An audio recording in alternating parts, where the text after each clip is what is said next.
Hello friends, कैसे हैं आप सब। उम्मीद करता हूं सभी लोग स्वस्थ होंगे, मस्त होंगे।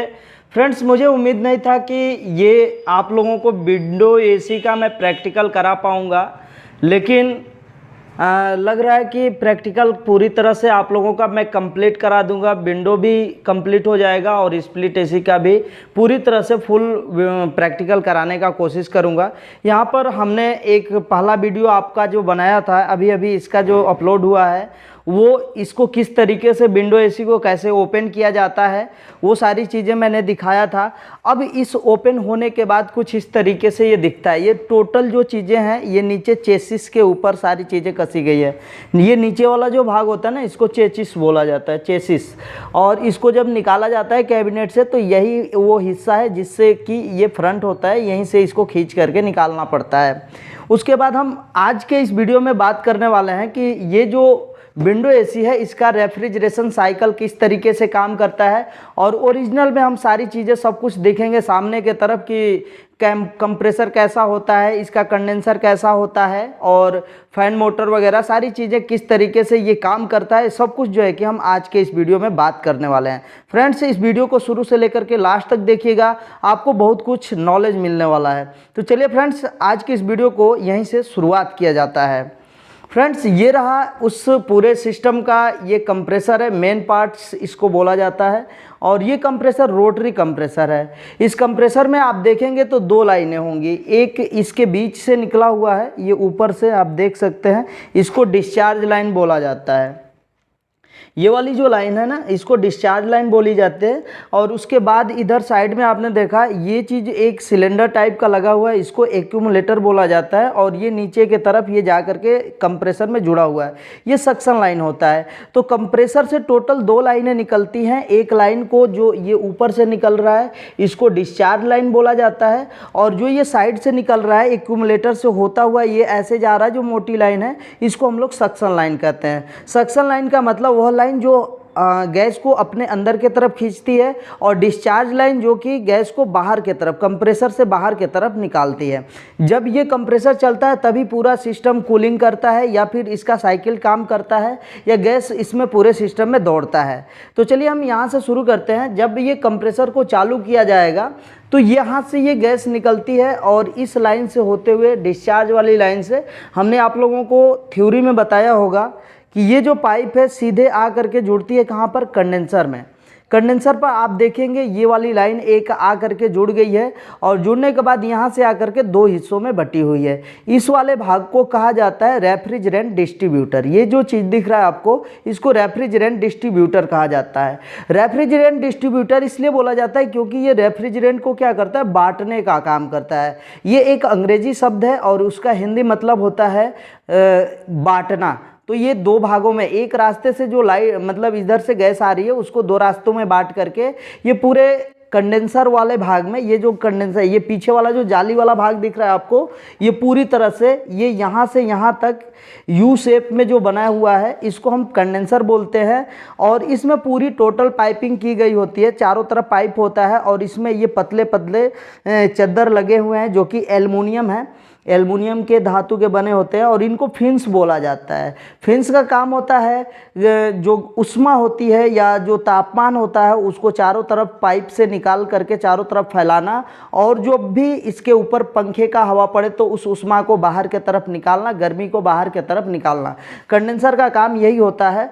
और यहाँ पर कंडेंसर में आप टोटल दो लाइनें देख सकते हैं। एक लाइन तो ये इनपुट हो रहा है, और दूसरी लाइन यहीं से ये जो है यहाँ नीचे की तरफ आप देख सकते हैं, ये वाला जो लाइन है वो निकल करके आ रहा है, और ये फिर वापस जो है कि उधर के साइड में गया हुआ है। अब इस लाइन को मैं चलिए उधर के तरफ दिखाता हूँ कि वो कहाँ पर है। इधर आप देख सकते हैं, इधर साइड पर ये निकला हुआ है। ये जहाँ पर निकला हुआ है वहीं पर कैपिलरी जोड़ा जाता है। आपको पता होगा कि यहाँ पर एक फ़िल्टर लगना चाहिए। बहुत सारे जगहों पर यहाँ पर ये फ़िल्टर भी लगा रहेगा, जो कंडेंसर का आउटलेट साइड है। मतलब इस पूरे जाली में से जो गैस गुजरती है, कंप्रेसर का डिस्चार्ज से जब गैस निकलता है, तो यहाँ से होते हुए वो यहाँ पर आता है, और यहाँ से जो है कि ये रेफ्रिजरेंट डिस्ट्रीब्यूटर यहाँ पर भी इसको भी ये भी बोला जाएगा, मतलब कि एक रास्ते से आ रहा है तो इसको ये 3 रास्तों में बांटने का काम कर रहा है। उसके बाद ये कैपिलरी के द्वारा गैस ये पहुँचती है सीधे इधर एवापोरेटर के तरफ। एवापोरेटर कहाँ है? तो ये सामने के तरफ होता है, ये वाला जो दिख रहा है जैसा आपको चौकोर भाग वर्गाकार, और ये जो है कि एवापोरेटर कहलाता है। सेम कंडेंसर के जैसा ही ये भी बना होता है, लेकिन इसका आकार और कंडेंसर के आकार में थोड़ा सा अंतर होता है। ये उससे आकार में छोटा होता है, लेकिन पाइपिंग वगैरह लगभग सेम ही होते हैं। मतलब जितनी लंबाई की पाइप इधर होती है लगभग उतना ही लंबा पाइप इधर कंडेंसर के तरफ भी होता है। आप यहाँ पर देख सकते हैं बहुत सारा पाइप लगा हुआ है, इसमें थोड़ी सी कन्फ्यूजन हो सकती है आप लोगों को, लेकिन कोई दिक्कत नहीं है। हम अभी उसके बारे में भी बात करने वाले हैं कि वो इतना सारा पाइप क्यों दिया गया है। यहाँ पर ये कैपिलरी जो लगी हुई है, कैपिलरी का काम आपको पता है, पहले बताया जा चुका है, थ्योरी में आपने देखा होगा। इसके बारे में मैंने बताया था कि ये क्या करता है, गैस के जो प्रेशर होते हैं उनको कम करने का काम करता है। उसके बाद यहाँ से 3 लाइन आया है, देख सकते हैं जो कैपिलरी है, कैपिलरी को इन्हीं 3 लाइनों में जोड़ा गया है। ये पतली वाली लाइन है और ये पतले वाले लाइन को इधर मोटे वाले लाइन से सीधे जोड़ दिया गया है। अब ये तीनों लाइनें कहाँ पर आ रही हैं? इधर आप देखिए, इधर ये 3 लाइनें आ रही हैं। एक लाइन को इधर 2 भागों में बांटा गया, यहाँ पर ये रेफ्रिजरेंट डिस्ट्रीब्यूटर लगाया गया, और फिर एक कैपिलरी जो आ रही है वो नीचे की तरफ बीच में आया हुआ है, और एक कैपिलरी जो आया हुआ है वो सबसे नीचे की तरफ इस तरीके से लगा हुआ है। मतलब प्रत्येक कैपिलरी से जो गैस लो प्रेशर की आ रही है उसको हर एक 2 रास्तों में बांटा गया है। इसको ऐसा क्यों किया जाता है? क्योंकि जब यहाँ से गैस कैपिलरी के बाद इधर आता है एवापोरेटर के मोटे वाले पाइपों में जब घुसता है तो वहीं से क्या होता है, उसका प्रेशर लो हो जाता है और कूलिंग वहीं से स्टार्ट हो जाता है। मतलब एसी ठंडा करना शुरू कर देता है, यहीं से कूलिंग स्टार्ट होता है। और इस कूलिंग को ये तीनों पाइप ले करके, ये जो तीनों पाइप है इधर आ जाते हैं अपने डिस्ट्रीब्यूटर के द्वारा, इसको 6 भागों में पूरा बांट देता है। ये पूरा जो हमारा कंडेंसर एवापोरेटर जो दिख रहा है ये पूरा 6 भागों में बटा हुआ है, और ये 6 भागों में जो बटा हुआ है और इधर 6 लाइनों से गैस अंदर जाती है और 6 लाइनों से वापस रिटर्न भी आती है। तो पहले जहाँ पर जाती है उस चीज़ को देखते हैं। पहले वाले से गैस लो प्रेशर में आ रही है, ये इधर से इधर आई, समझिएगा बात को। एक कैपिलरी जो आ रही है वो इतने भाग को ठंडा कर रही है, दूसरे वाले बीच वाले को ठंडा करेगा और तीसरे वाला नीचे वाले को ठंडा करेगा। मतलब कहने का ये है कि जब भी हमारा एसी चलेगा ये पूरा कॉइल जो है एवापोरेटर का जो पाइप वाला कॉइल है ये पूरी तरह से समान मात्रा में ठंडा होगा। इस वजह से इसने इस तरीके से सबको बांटा है कि जो भी ठंडी ठंडी गैस यहाँ से जा रही है वो क्या हो, बराबर मात्रा में चारों तरफ पहुँच जाए। ठीक है। उसके बाद जो गैस यहाँ से जाती है वो रिटर्न भी आएगी, इसमें से रिटर्निंग भी आती है। रिटर्न 6 जगह से जा रहा है तो 6 जगह से रिटर्न भी होगा। तो अब देखिए यहाँ पर ये एक रिटर्न है, मोटी वाली पाइप एक लगी हुई है, सभी रिटर्निंग पाइप इसी में आ करके जुड़ गए हैं। मतलब जो गैस अंदर गई है यहाँ से ये लिक्विड में आता है। यहाँ पर फ्रेंड्स आप लोगों को पता होगा, पहले से मैंने बता रखा है, थ्योरी को पहले देखिएगा बढ़िया से, उसके बाद उसको प्रैक्टिकल से मैच कराइएगा, एकदम आपको सब कुछ समझ में आएगा, कहीं से कोई दिक्कत नहीं आएगी। किसी प्रकार की कोई दिक्कत आती है तो आप हमसे कमेंट बॉक्स में अपना सवाल पूछ सकते हैं। तो चलिए देखते हैं, इधर ये मोटी पाइप एक लगी हुई है और इस पाइप में 6 पाइपें जोड़ी गई हैं जो कि रिटर्न हो रही है। गैस उधर से जो इधर से गई थी कैपिलरी से, जो निकलने के बाद इस एवापोरेटर में गई थी, और वो गैस जो है कि इन 6 लाइनों से वापस रिटर्न होकर के इस मोटे वाले पाइप में आ जाती है। ये वाले अब मोटा वाला पाइप जो होता है वो किधर गया है वो चीज़ को देखते हैं। देखिए ये कुछ इस तरीके से आ करके ये वापस कहाँ पर आएगा, इधर कंप्रेसर के सक्शन वाले लाइन से जा करके जुड़ जाता है। तो इस तरीके से पूरे रेफ्रिजरेशन सिस्टम जो होते हैं एक दूसरे के साथ जुड़े होते हैं। तो चलिए हम साइकिल की बात कर रहे थे। अभी तो मैंने ये बताया कि ये रेफ्रिजरेशन के जो सिस्टम है, जो सभी भाग हैं एक दूसरे के साथ किस तरीके से जोड़े गए हैं।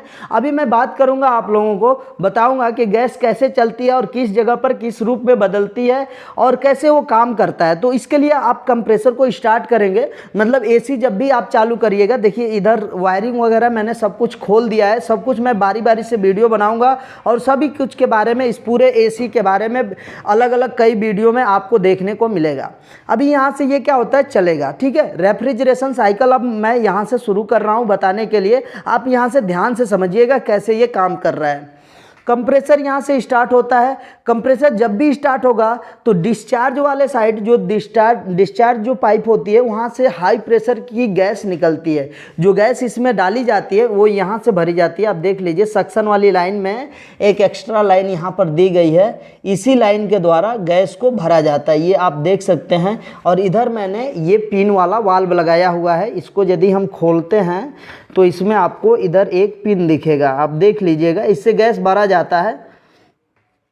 क्योंकि जब तक गैस भरा नहीं जाएगा तब तक ये रेफ्रिजरेशन साइकिल काम नहीं करेगा। देखिए शायद ये जो, हाँ ये जो पिन दिख रहा है आपको, यही पिन जो है कि इस रास्ते को बंद करके रखता है और इसी रास्ते से गैस जो है कि इसके अंदर चार्ज होती है। जिस तरीके से मोटरसाइकिल के ट्यूब में होता है ना पिन, उसी तरीके का वो पिन है और उसको भी एनआरबी बोला जाता है और यहाँ पर इसको भी एनआरबी वाल्व बोला जाता है, मतलब नॉन रिटर्न वाल्व बोला जाता है। इससे गैस भर दिया गया, मान लेते हैं पूरे सिस्टम में गैस भरा गया है। गैस भरने का तरीका मैं आज नहीं बता पाऊँगा या इस प्रैक्टिकल में नहीं बता पाऊँगा, क्योंकि मौसम जो है मतलब ठंडी का मौसम है, इस वजह से इसमें गैस चार्जिंग की क्रिया नहीं बता पाई जाएगी, क्योंकि ठंडी के मौसम में गैस चार्ज करना मुश्किल का काम होता है। तो इस वजह से हम गैस चार्जिंग का प्रैक्टिकल आप लोगों को नहीं दिखा पाएंगे। चलिए अभी हम इसका साइकिल के बात कर रहे थे। तो यहाँ से जब कंप्रेसर चलता है ना तो इधर से गैस निकलती है हाई प्रेशर की, और बहुत तेज़ी से यहाँ से जब गैस निकलती है तो गैस के ऊपर जब प्रेशर बनता है ना तो उसका टेम्परेचर अपने आप बढ़ जाता है। जब टेम्परेचर बढ़ जाएगा तो आप समझ सकते हैं कि जब टेम्परेचर बढ़ेगा तो ये जो होता है ये गर्म होगा, और गर्म होगा तो ये भी इस तरीके से जिस पाइप से होता हुआ वो गर्म गैस इसे गुजरता है, उस तरीके से वो पाइप के अंदर जो गैस होती है वो गर्म रहती है और पूरे सिस्टम को गर्म करती हुई जाती रहती है, आगे पहुंचती रहती है। और ये जो है कि पहले पहुंचती है यहाँ से निकलने के बाद कंडेंसर में। कंडेंसर में क्यों उसको भेजा जाता है, यहाँ से निकलता है वाष्प रूप में, लेकिन यहाँ कंडेंसर में भेज दिया गया। आप देख सकते हैं ये बहुत बड़ा एरिया होता है और इसी एरिया में गैस को भेजा जाता है और पूरा दौड़ाया जाता है और उसके गर्मी को यहाँ पर निकालने का काम किया जाता है। क्योंकि इसमें जो गर्म गैस है ना जब दौड़ेगा चारों तरफ तो उसकी उष्मा धीरे धीरे कम होती है, और उष्मा को कम करने के लिए यहाँ पर एक पंखा भी लगाया गया। आप देख सकते हैं इधर के तरफ एक पंखा लगाया गया है, एक ही मोटर है, इसमें दो पंखे लगे होते हैं। एक तो इंडोर के तरफ काम करता है जो ब्लोअर मोटर होता है, और ये जो है कि कंडेंसर फैन के रूप में इधर कंडेंसर के ऊपर काम करता है। तो ये कंडेंसर फैन जब भी चलता है तो इधर जो गैस गर्म आती है ना तो उसकी गर्मी को ये पूरी तरह से निकाल देता है। और जब गर्मी निकल जाती है तो क्या होता है, गैस जो वेपर रहता है मतलब वाष्प रूप में रहता है वो लिक्विड में बदल जाता है, और लिक्विड में बदलने के बाद वो कहाँ से निकलता है, इस कंडेंसर का जो दूसरा वाला पाइप है यहाँ से जो रिटर्न हो रहा है वहाँ से ये निकल करके इधर से वो आगे बढ़ जाता है। फ्रेंड्स एक बात और, इधर एक पाइप आई हुई है, आप इसके बारे में भी पूछ सकते हैं कि ये कैसी पाइप है। तो इसके बारे में बता दूं कि ये जो कंपनी क्या करती है, सेल्फ वैक्यूम करने के लिए देती है।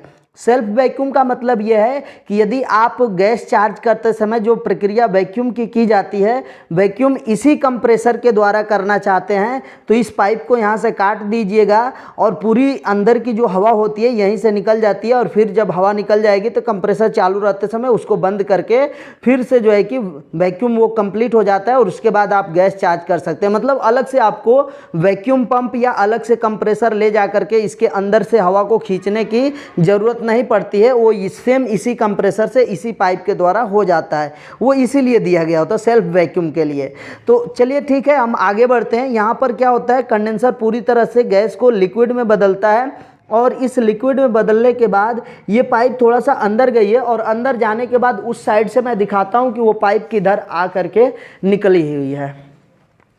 यहाँ पर आप इस पाइप को देख सकते हैं, वही कंडेंसर की जो आउटलेट पाइप है वो यही है, और इसमें आ करके यहाँ पर फिल्टर जुड़ना चाहिए, लेकिन इसने यहाँ पर फिल्टर नहीं जोड़ा है। आप देख सकते हैं कि कैपिलरी की जो संख्या है इसमें कितनी है, 3 संख्या लगाई गई है, क्योंकि जो एवापोरेटर है ना, एवापोरेटर को 3 सर्किट में बांटा गया है, इस वजह से यहाँ पर कैपिलरी की संख्या भी 3 है।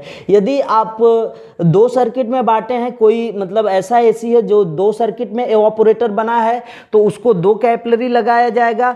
ये 3 सर्किट में बांटा है तो 3 कैपिलरी लगेगा। तो इस तरीके से यहाँ पर इसने क्या किया, 3 कैपिलरी लगा दिया है, ताकि इस तीनों कैपिलरी से जो गैस जाए उसको 3 भागों में बट करके पूरे सिस्टम को अलग अलग बराबर बराबर मात्रा में ठंडा करे, जिससे एवापोरेटर जो है पूरी तरह से ठंडा हो जाए। यहाँ से जो लिक्विड आता है, यहाँ पर फिल्टर लगाना चाहे तो आप लगा सकते हैं। फिल्टर यहाँ पर इसने नहीं लगाया। क्यों नहीं लगाया है? क्योंकि यहाँ पर कैपिलरी थोड़ी सी मोटी है। फिल्टर का काम क्या होता है, गैस के अंदर जो गंदगी होती है, पतले वाले रास्ते में जब गैस पहुँचती है तो उसको पहुँचने से रोकने का काम करता है गंदगी को। लेकिन यहाँ पर क्या है, मोटी पाइप है, मतलब कैपिलरी जो है, फ्रिज की कैपिलरी ना इससे पतली होती है, तो वहाँ पर जो आपका फिल्टर होता है लगाना ज़रूरी होता है। लेकिन यहाँ पर फिल्टर लगाना ज़रूरी नहीं है, आप चाहें तो लगा भी सकते हैं। कंपनी ने नहीं लगाया है, जैसा कंपनी दिया सेम उसी तरीके से ये अभी तक ऐसी उसी तरह से पड़ी हुई है।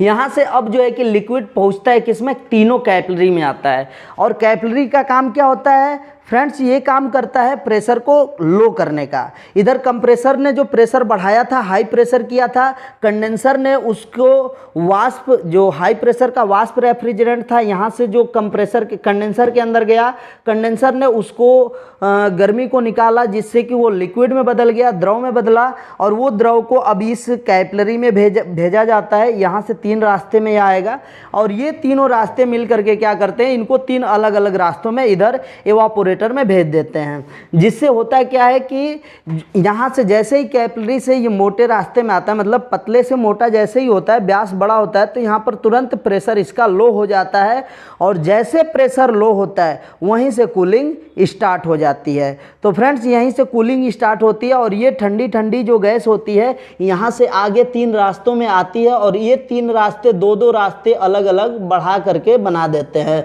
यहाँ पर आप देख सकते हैं ये रेफ्रिजरेंट डिस्ट्रीब्यूटर लगा हुआ है, ये भी रेफ्रिजरेंट डिस्ट्रीब्यूटर है, और ये भी है। ये लग करके क्या करते हैं, ये 2-3 सर्किट को 2-2 और बढ़ा करके, मतलब 3 को 6 में बदल देते हैं। 6 सर्किट यहाँ पर इन्होंने बना दिया है, जिससे कि पूरा जो एवापोरेटर हमारा पूरा एक समान मात्रा में ठंडा हो सके। अब यहाँ से क्या होता है, ठंडी ठंडी गैस इधर से अंदर के तरफ जाती है, जो कि द्रव रेफ्रिजरेंट होता है। जो कैपिलरी से आया ना लो प्रेशर में, तो वो द्रव में होता है, और वो द्रव इस एवापोरेटर के अंदर आ जाता है। अब ये एवापोरेटर क्या करता है, अब इसके अंदर जो मोटर चल रहा होता है, ये वाला मोटर आप देख सकते हैं, इसके मोटर में ये वाला शाफ्ट इधर दिख रहा है।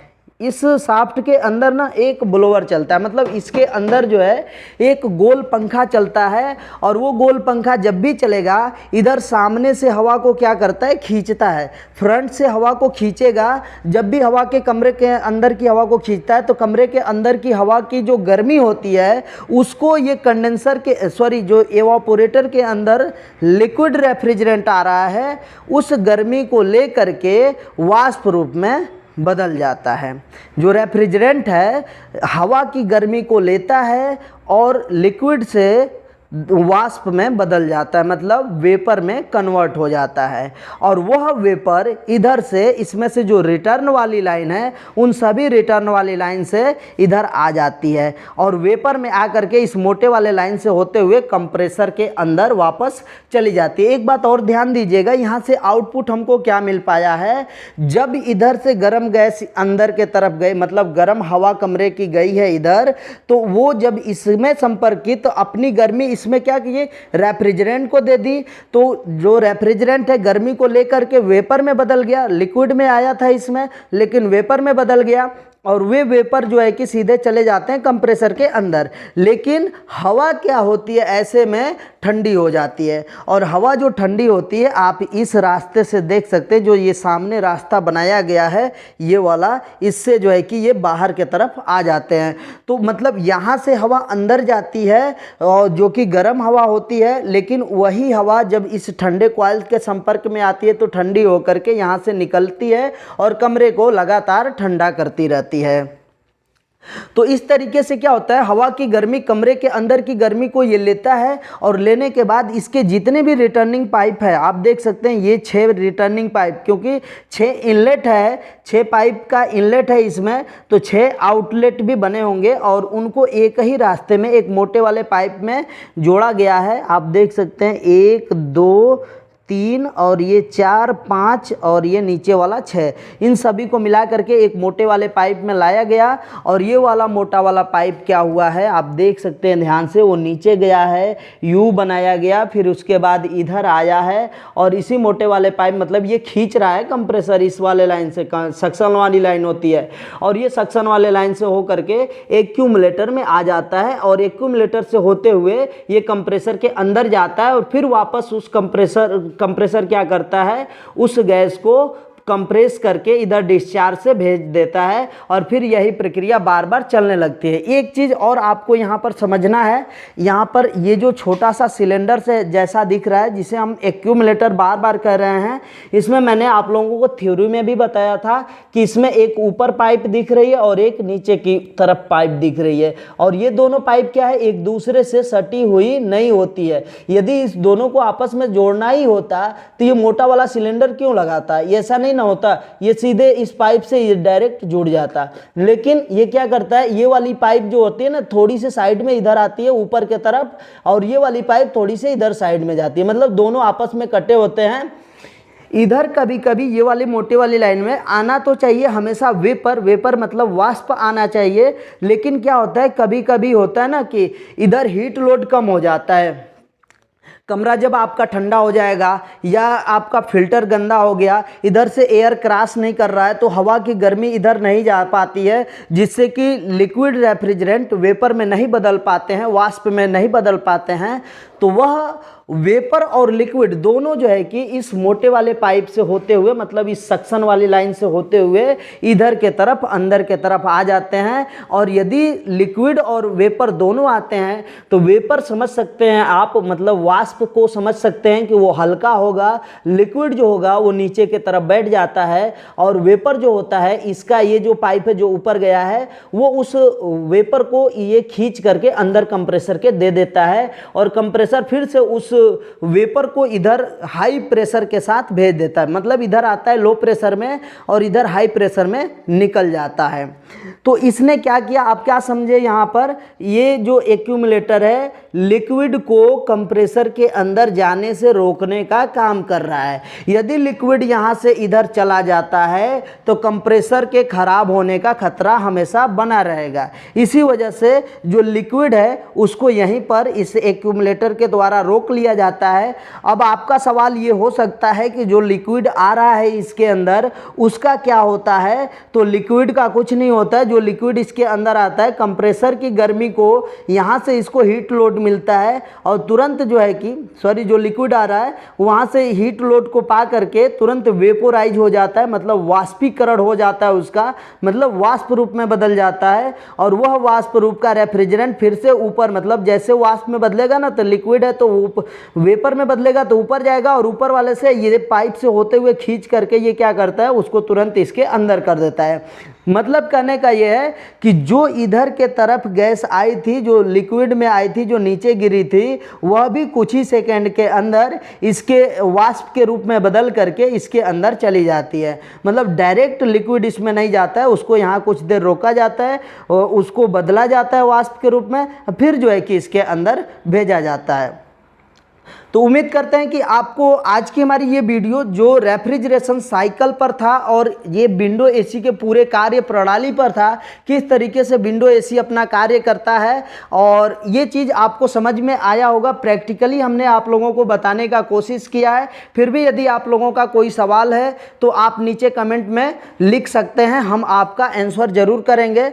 और देखिए फिर से एक बार फिर मतलब तुरंत एक ही शब्दों में इसको जान लिया जाए कि कंप्रेसर क्या करता है, तो लो प्रेशर को हाई प्रेशर में कन्वर्ट करता है। इधर से लो प्रेशर आता है, इधर हाई प्रेशर में आता है। मतलब हाई प्रेशर करेगा तो गैस की प्रेशर बढ़ जाती है और टेम्परेचर भी बढ़ता है, तो गैस की गर्मी बढ़ती है, तो गर्म गैस इधर के तरफ आता है। ये क्या करता है, गर्म गैस की गर्मी को बाहर निकालता है और इसका कंडेंसर नाम है। और ये कंडेंसर वाष्प को लिक्विड में बदलने का काम करता है। गर्मी को बाहर निकालेगा और वाष्प को लिक्विड में बदल देगा, मतलब वेपर को लिक्विड में कन्वर्ट करेगा। किसके मदद से, इधर अपने पंखे के मदद से। ये पंखा नहीं चलेगा तो समझिए कि कंडेंसर भी सही से काम नहीं करता है। वहाँ से लिक्विड आ जाता है, यहाँ पर कैपिलरी में जाता है। कैपिलरी क्या करता है, तो उसके प्रेशर को कम कर देता है और प्रेशर को कम करने के बाद इधर भेज देता है किधर के तरफ, तो इसमें एवापोरेटर के तरफ। तो इधर लिक्विड आता है लो प्रेशर के साथ, और वो लो प्रेशर का लिक्विड इसके अंदर जब आएगा